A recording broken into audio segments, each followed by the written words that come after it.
ഏവർക്കും നമസ്കാരം.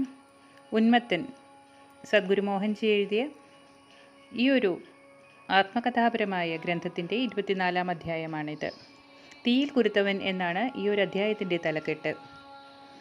ഗുരുദേവൻ ഒന്നിനോടും ബന്ധിപ്പിക്കപ്പെടാത്ത സ്വതന്ത്രനായിരുന്നു. ഒന്നിനോടും ബന്ധിക്കപ്പെടാതെയും ഒന്നിൽ നിന്നും ഏറെ അകന്നു നിൽക്കാതെയുമായിരുന്നു അദ്ദേഹത്തിൻ്റെ സ്ഥിതി. അദ്ദേഹം എല്ലാത്തിലും ഉൾപ്പെട്ടിരുന്നു. മനുഷ്യരെയും മനുഷ്യരല്ലാത്തവരെയും അദ്ദേഹം ഒരേപോലെ ബഹുമാനിച്ചു. അദ്ദേഹത്തിന് കാലാവസ്ഥയെയും പഞ്ചഭൂതങ്ങളെയും സ്വാധീനിക്കുവാനുള്ള ശക്തിയുണ്ടായിരുന്നു. വിരളമായി മാത്രമേ അദ്ദേഹം അത് പ്രകടിപ്പിക്കാറുള്ളൂ. ഇടിവെട്ടി മഴ പെയ്യുമ്പോഴും അദ്ദേഹം അതെല്ലാം കൊണ്ട് നടന്നിരുന്നു. അപ്പോഴൊക്കെ അദ്ദേഹം ഒരു മറയ്ക്ക് താഴെ നിൽക്കുകയോ അല്ലെങ്കിൽ മഴയുടെ ശക്തിയെ നിർത്തുവാനോ പറ്റുമായിരുന്നു എന്ന് ഞങ്ങൾക്കറിയാമായിരുന്നു. കാലാവസ്ഥ തെളിയുന്നതുവരെ കാത്തു നിൽക്കാനായി ഞങ്ങൾ അദ്ദേഹത്തോട് അപേക്ഷിക്കുമ്പോൾ അദ്ദേഹം പറയും, പഞ്ചഭൂതങ്ങളെ ശല്യപ്പെടുത്തേണ്ട. പിന്നീട് ഞാൻ മനസ്സിലാക്കി, നമ്മൾക്ക് അതിനുള്ള ശക്തി ഉണ്ടെങ്കിൽ കൂടി നമ്മൾ പ്രകൃതിയുടെ നിതാന്തമായ ഒഴുക്കിന് വിഘ്നം വരുത്തരുതെന്നും മാത്രമല്ല നമ്മുടെ ഉള്ളിലെ പഞ്ചഭൂതങ്ങളെ സമഞ്ജസമായി പൊരുത്തപ്പെടുത്തി മിതത്വമുള്ള ജീവിതം നയിക്കണമെന്നും. ഗുരുദേവൻ തൻ്റെ അനുയായികൾക്കൊപ്പം ഒരിക്കൽ ഒരു പുഴയിൽ കുളിക്കുകയായിരുന്നു. പുഴയ്ക്ക് നേരെ തിരിഞ്ഞ് പൂർണ്ണനഗ്നനായി അദ്ദേഹം തൻ്റെ വസ്ത്രങ്ങൾ കഴുകി വൃത്തിയാക്കുകയായിരുന്നു. ഒരു കൗപീനവും ചുറ്റാനും തുവർത്തുവാനുമായി ഉപയോഗിച്ചിരുന്ന ഒരു ഒറ്റമുണ്ടും. സാധാരണ അദ്ദേഹം മുണ്ട് ചുറ്റാറുണ്ട്. ഒരു ചെറിയ പാത്രവും ഒരു തുണിസഞ്ചിയും അല്ലാതെ മറ്റൊന്നും അദ്ദേഹത്തിന് ഉണ്ടായിരുന്നില്ല. അദ്ദേഹത്തിൻ്റെ അടുത്ത് നിന്നിരുന്ന ആൾ, അതായത് 5 അനുയായികളിൽ ഒരാൾ പറഞ്ഞു, മഹാരാജ്, അങ്ങേ ആൾക്കാർ നോക്കുന്നുണ്ട്.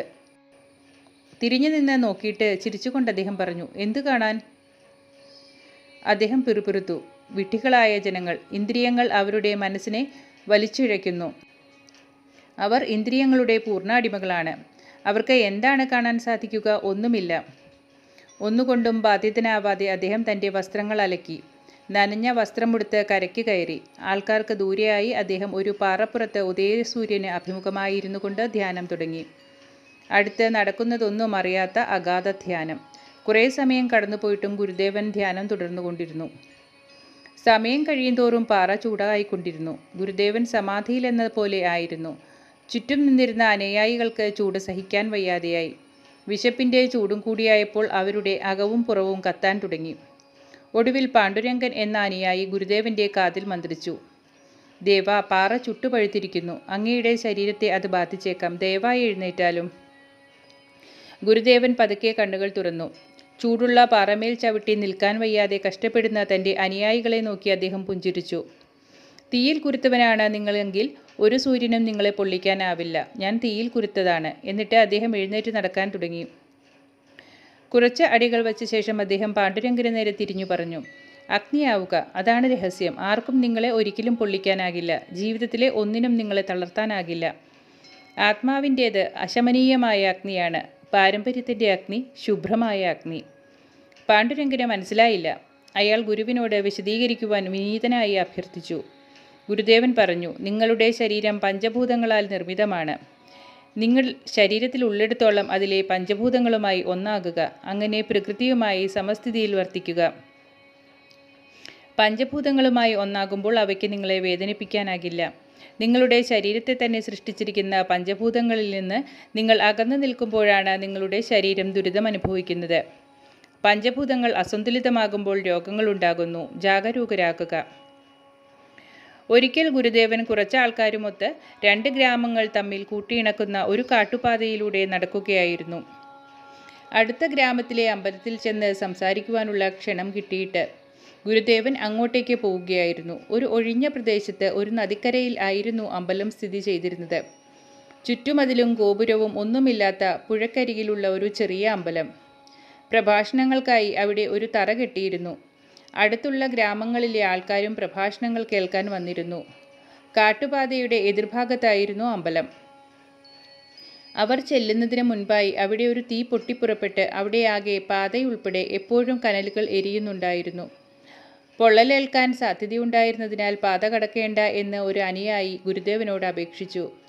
ഗുരുദേവൻ പറഞ്ഞു, വിഷമിക്കേണ്ട, എൻ്റെ പിന്നാലെ വരൂ.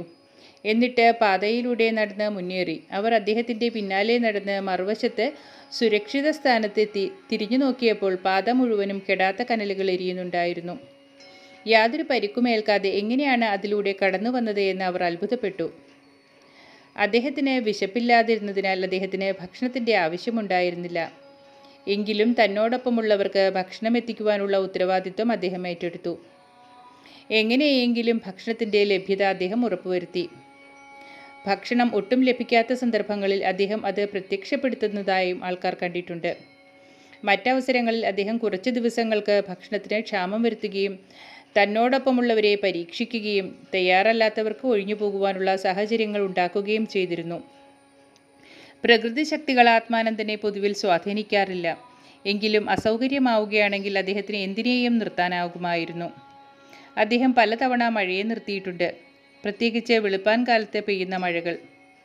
പ്രകൃതിയുടെ സ്ഥിതി എന്തു തന്നെയായാലും അദ്ദേഹം രാവിലെ മുങ്ങിക്കുളിച്ചിരുന്നു. സാധാരണ ഒറ്റയ്ക്കാണ് അദ്ദേഹം കുളിക്കാറുള്ളത്. ക്ഷണിച്ചില്ലെങ്കിൽ അനുയായികൾ ആരും അദ്ദേഹത്തോടൊപ്പം കുളിക്കാൻ ഇറങ്ങാറില്ല. ചിലപ്പോൾ അദ്ദേഹത്തോടൊപ്പം ചേർന്നോളാൻ ആംഗ്യം കാണിക്കുകയും അവർ അദ്ദേഹത്തോടൊപ്പം വെള്ളത്തിലേക്ക് ഇറങ്ങുകയും ചെയ്യും. ചില സമയങ്ങളിൽ കനത്ത മഴ പെയ്യുകയും പുഴ കവിഞ്ഞൊഴുകുകയും ചെയ്യുമായിരുന്നു. അദ്ദേഹം അതൊന്നും ശ്രദ്ധിക്കാറില്ല. മുങ്ങിക്കുളിക്കണം എന്ന് തീരുമാനിച്ചാൽ അദ്ദേഹം മുങ്ങിക്കുളിക്കുക തന്നെ ചെയ്യും. ചുരുങ്ങിയത് 3 തവണയെങ്കിലും അദ്ദേഹം മുങ്ങിപ്പൊങ്ങും. വെള്ളത്തിൻ്റെ ശക്തിയിൽ ഒലിച്ചു പോകുമെന്ന് അടുത്തുള്ളവർക്ക് തോന്നാറുണ്ട്. ചിലർ പറയും, പോവരുതേ, അപകടമാണ്. അദ്ദേഹം അവരെ അവഗണിച്ച് താക്കീതുകൾ വകവയ്ക്കാതെ മുന്നേറും. ആൾക്കാരാലോ അവരുടെ ഭയത്താലോ നിയന്ത്രിതനാകുന്നത് അദ്ദേഹത്തിന് ഇഷ്ടമില്ലാത്ത പോലെയാണ് തോന്നുക. അദ്ദേഹം വെള്ളത്തിലേക്ക് ഇറങ്ങുമ്പോൾ മഴച്ചാറ്റിൽ മാറി വെള്ളം കുളത്തിലേത് എന്നതുപോലെ ശാന്തമാകും. അദ്ദേഹം കുളിച്ചു കയറുമ്പോഴേക്കും കനത്ത മഴ വീണ്ടും തുടങ്ങുകയും പുഴ ചുഴികളും മറ്റുമായി ശക്തിയോടെ കുത്തിയൊലിച്ച് കരകവിഞ്ഞൊഴുകുകയും ചെയ്യും. ഇത് പലരെയും അത്ഭുതപ്പെടുത്തിയിരുന്നു. ഇത് സത്യമോ മിഥ്യയോ? അദ്ദേഹം ശരിക്കും മുങ്ങിക്കുളിച്ചോ? ഇങ്ങനെയുള്ള ചോദ്യങ്ങൾ അവരുടെ മനസ്സിൽ ഉയരും. അദ്ദേഹം ഇതെല്ലാം ബഹളങ്ങളില്ലാതെ ചെയ്തു പോന്നു. നന്നായി ശ്രദ്ധിക്കുന്നവർക്ക് കാണാൻ സാധിച്ചു. ബാക്കിയുള്ളവർക്ക് സംഭവിച്ചതിനെക്കുറിച്ച് യാതൊരു അറിവോ ബോധമോ ഉണ്ടാകാറില്ല. ഭൂമിയുടെ പരിധികൾക്കപ്പുറത്തായിരുന്നു ഗുരുദേവൻ സ്ഥിതി ചെയ്തിരുന്നത് എന്നത് കണ്ടറിയുവാനുള്ള ഭാഗ്യം എനിക്കുണ്ടായി. അതെന്നെ അത്ഭുത പരതന്ത്രനായി. ഒരു കാടിൻ്റെ അടുത്തുള്ള ഒരു മാടത്തിൽ ഒരു വൈകുന്നേരം എല്ലാവരും ഉറങ്ങിക്കൊണ്ടിരിക്കുകയായിരുന്നു. തീ കൂട്ടിയതിനടുത്തായി ഗുരുദേവൻ ഇരിക്കുന്നിടത്തു നിന്നും ഞാൻ പോന്നിരുന്നു. അദ്ദേഹം തീ കെടാതെ സൂക്ഷിച്ചു. അദ്ദേഹം തീജ്വാലകളെ നോക്കിക്കൊണ്ട് രാത്രി മുഴുവൻ ഇരുന്നു. അസ്തിത്വത്തിൻ്റെയും അസ്തിത്വം ഇല്ലായ്മയുടെയും പ്രതീകമാണ് അഗ്നി. എന്തെന്നാൽ ഏതൊരു വസ്തുവിനെയും അത് ചാരമാക്കി മാറ്റും. ഗുരുദേവൻ ഇരിക്കുന്ന സ്ഥലത്തേക്ക് നോക്കിയപ്പോൾ തീജ്വാലകൾ മാത്രമേ എനിക്ക് കാണാനായുള്ളൂ. ഗുരുദേവൻ്റെ ശരീരം കണ്ടതേയില്ല. ചെറുതായി കത്തിക്കൊണ്ടിരിക്കുന്ന അഗ്നി മാത്രം. ഗുരുദേവൻ തീർച്ചയായും ഭൂമിയുടെ അതിരുകൾക്ക് ഏറെ അപ്പുറത്താണ് സ്ഥിതി ചെയ്തിരുന്നത് എന്നത് ആ നിമിഷം ഞാൻ മനസ്സിലാക്കി. തൻ്റെ ശരീരത്തിലുള്ള പഞ്ചഭൂതങ്ങളിൽ ഏതൊന്നുമായിട്ടും അദ്ദേഹത്തിന് രൂപാന്തരം ചെയ്യാൻ എളുപ്പത്തിൽ സാധിക്കും. ആ നിമിഷം പുറത്തുള്ള അഗ്നിയുമായി സംവദിക്കുവാൻ അദ്ദേഹം മറ്റുള്ളവയെ എല്ലാം അലിയിച്ച് അഗ്നി മാത്രമായി മാറി. ഇത്തരം കഥകൾ പൂർണ്ണമായും സന്തുഷ്ടിയടഞ്ഞ മറ്റൊന്നും വേണ്ടാത്ത ശരിയായ സന്യാസിമാരുടെ പ്രകൃതത്തെ വെളിപ്പെടുത്തുന്നു. ആൾക്കാർ ഒരിക്കലും സംതൃപ്തരാകുന്നില്ല, മതിയാവുകയോ തൃപ്തിയാവുകയോ ചെയ്യുന്നില്ല. ഇവിടെ ഇത് ഒരാൾ യാതൊരു ആവശ്യങ്ങളുമില്ലാതെ ഒരു രാജാവിനെ പോലെ പൂർണ്ണ ആത്മവിശ്വാസത്തോടെ ജീവിതത്തിലൂടെ കുതിച്ചു പായുന്നു. അദ്ദേഹം മറ്റൊന്നും ശ്രദ്ധിക്കുന്നില്ല.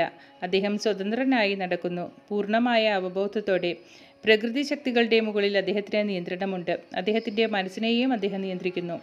അത്യാഗ്രഹത്തിനും കാമാസക്തിക്കും പ്രലോഭനങ്ങൾക്കും ആഗ്രഹങ്ങൾക്കുമൊക്കെ അടിമയായിരിക്കുന്ന ഒരു രാജാവിൽ നിന്നും വ്യത്യസ്തനായി ആത്മാനന്ദൻ ജനങ്ങളെ ഉദ്ബോധിപ്പിച്ച് തൻ്റെ തന്നെ തലത്തിലേക്ക് ഉയർത്തുന്ന ഒരു യഥാർത്ഥ ചക്രവർത്തിക്ക് സമാനനായിരുന്നു. സജ്ജനങ്ങളെ, ആത്മാനന്ദൻ്റെ കഥ പ്രതിപാദിപ്പിക്കുന്ന ഈ ഒരു ഗ്രന്ഥത്തിലെ ഒരു അധ്യായം ഇവിടെ അവസാനിക്കുകയാണ്.